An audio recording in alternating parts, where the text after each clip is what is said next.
have been a decade of breakthroughs and developments in medicine and psychiatry.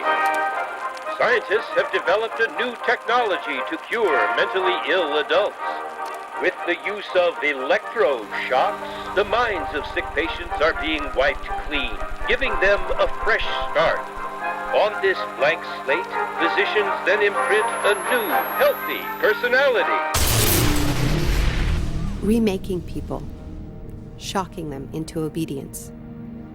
This is a story about that powerful idea. In the 1950s, it caught the attention of the CIA. The agency funded a series of experiments.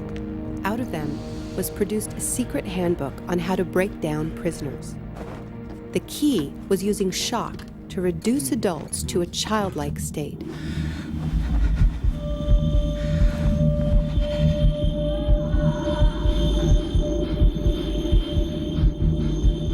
It's a fundamental hypothesis of this handbook that these techniques are in essence methods of inducing regression of the personality.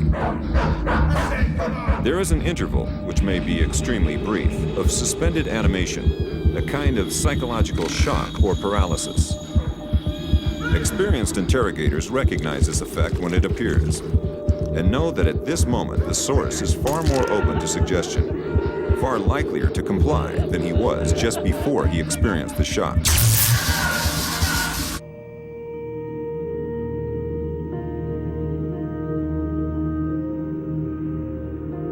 But these techniques don't only work on individuals. They can work on whole societies. A collective trauma, a war, a coup, a natural disaster, a terrorist attack puts us all into a state of shock.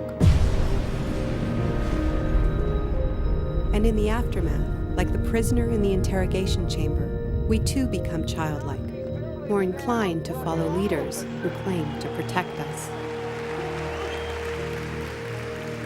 One person who understood this phenomenon early on was the most famous economist of our era, Milton Friedman.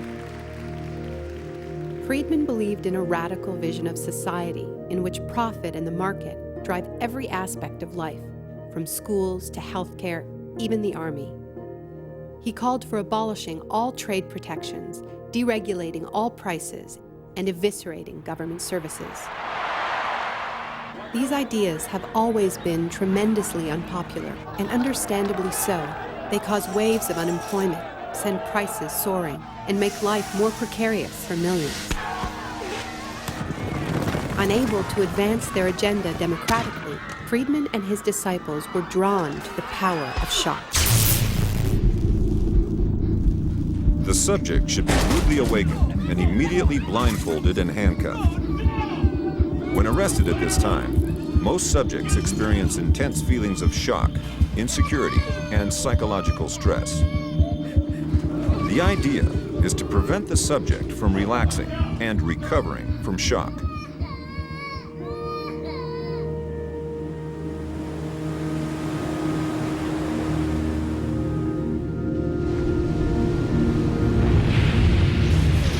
Friedman understood that just as prisoners are softened up for interrogation by the shock of their capture, massive disasters could serve to soften us up for his radical free market crusade. He advised politicians that immediately after a crisis, they should push through all the painful policies at once before people could regain their footing. He called this method economic shock treatment. I call it the shock doctrine. Take a second look at the iconic events of our era, and behind many, you will find its logic at work. This is the secret history of the free market. It wasn't born in freedom and democracy.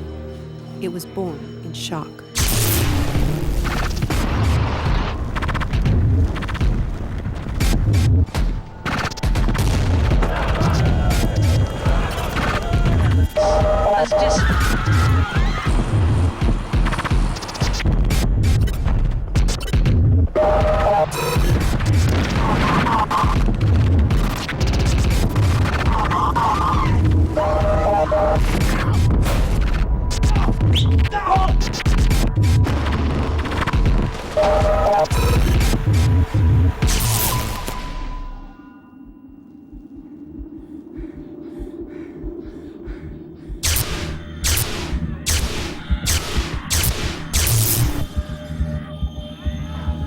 Isolation, both physical and psychological, must be maintained from the moment of apprehension.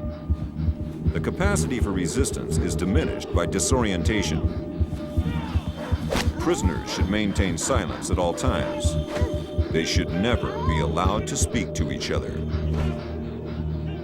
There's one other thing I've learned from my study of states of shock. Shock wears off. It is by definition a temporary state. And the best way to stay oriented, to resist shock, is to know what is happening to you and why.